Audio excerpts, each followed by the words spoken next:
We are cruelly trapped between what we would like to be and what we actually are. And we cannot possibly become what we would like to be until we are willing to ask ourselves just why the lives we lead on this continent are mainly so empty, so tame, and so ugly. These images are designed not to trouble, but to reassure. They also weaken our ability to deal with the world as it is, ourselves as we are. I would like to add someone to our group here. Professor Paul Weiss, a Sterling Professor of Philosophy at Yale.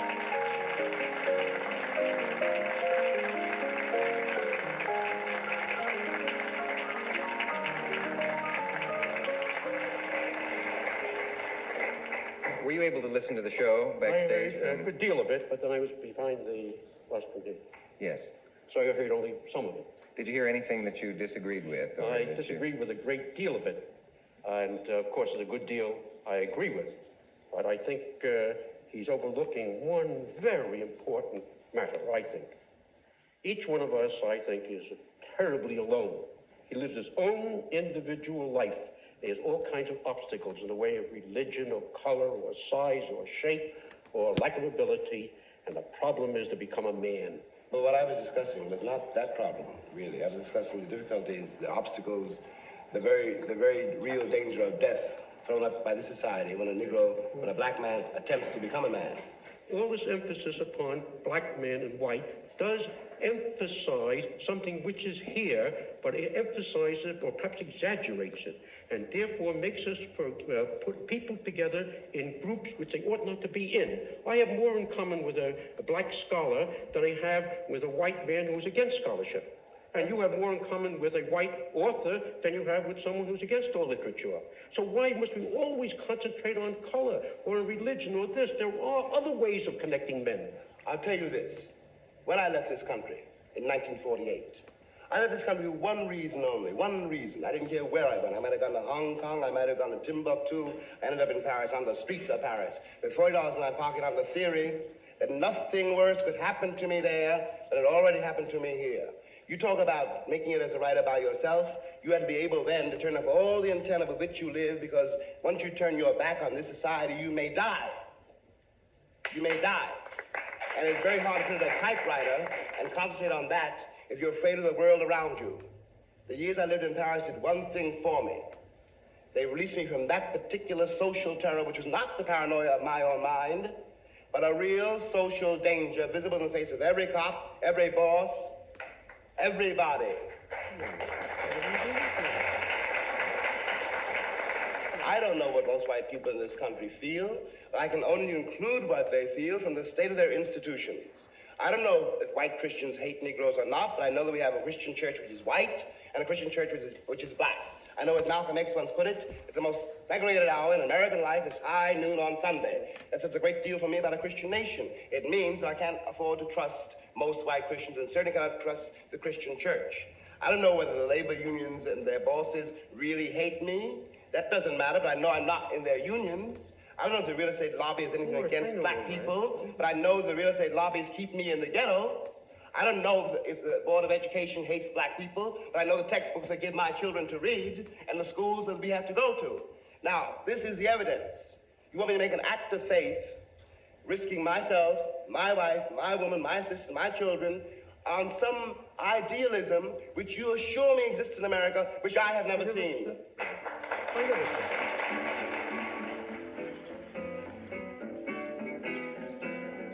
All of the Western nations have been caught in a lie. The lie of their pretended humanism.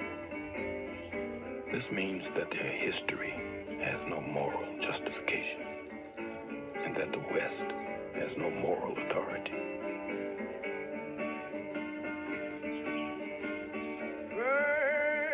Vile as I am, states one of the characters in Dostoevsky's The Idiot, I don't believe in the wagons that bring bread to humanity. For the wagons that bring bread to humanity may coldly exclude a considerable part of humanity from enjoying what is brought. For a very long time, America prospered. This prosperity cost millions of people their lives. Now, not even the people who are the most spectacular recipients of the benefits of this prosperity are able to endure these benefits. They can neither understand them nor do without them. Above all, they cannot imagine the price paid by their victims or subjects for this way of life, and so they cannot afford to know why the victims are revolting.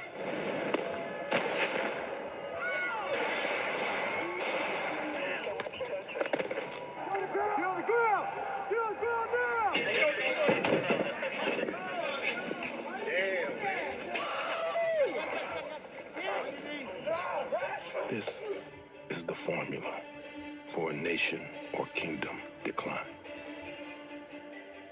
For no kingdom can maintain itself by force alone. Force does not work the way its advocates think, in fact, it does. It does not, for example, reveal to the victim the strength of the adversary.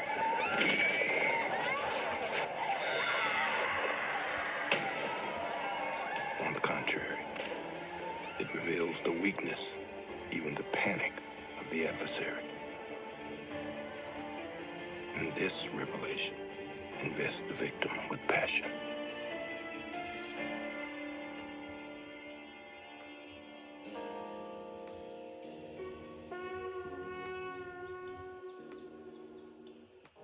There is a day in Palm Springs that I will remember forever. A bright day. I was based in Hollywood working on the screen version of the autobiography of Malcolm X. This was a difficult assignment, since I had known Malcolm after all, crossed swords with him, worked with him, and held him in that great esteem which is not easily distinguishable, if it is distinguishable, from love. Billy D. Williams had come to town and he was staying at the house. I very much wanted Billy D. for the role of Malcolm. Phone had been brought out to the pool and now it rang. And I picked it up. The record player was still playing.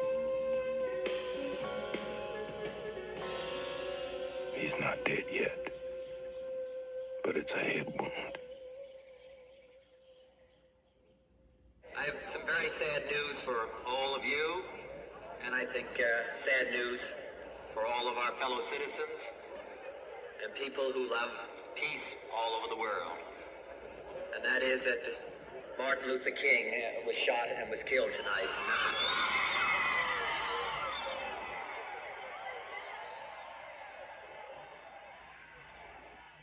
I hardly remember the rest of the evening at all.